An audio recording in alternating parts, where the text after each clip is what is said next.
हिंदू मुस्लिम सिख ईसाई सभी आपस में भाई भाई।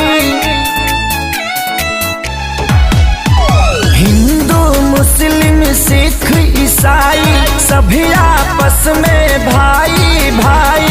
हर जगह तीनों रंग आसमान में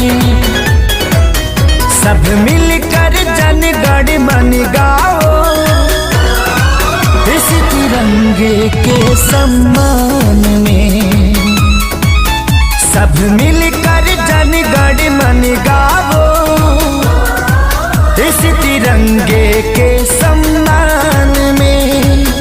वंदे मातरम, वंदे मातरम, वंदे मातरम, वंदे मातरम।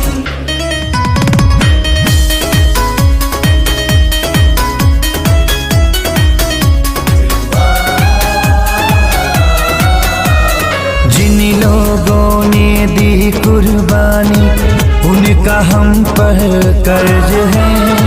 आजादी को कायम रखना हम सभी का फर्ज है।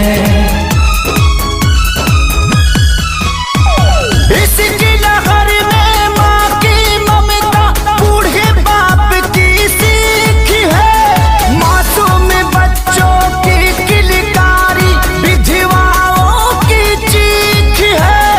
दाग लगे ना भारत माँ के शान में।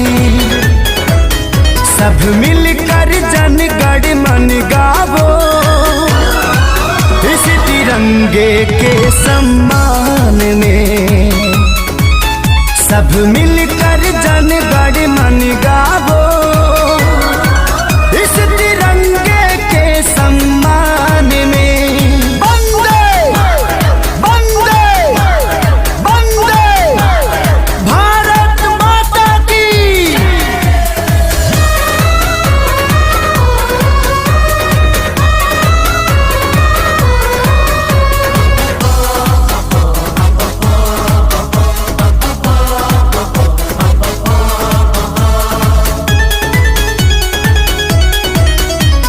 हम सब किस्मत वाले हैं जो चैन की नींद सोते हैं।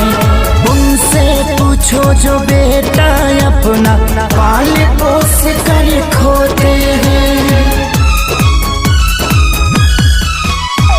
क्रांति की जो जली मसाले उनकी यही ललकार है। देश का बच्चा बच्चा अपनी सरहद का सरदार है।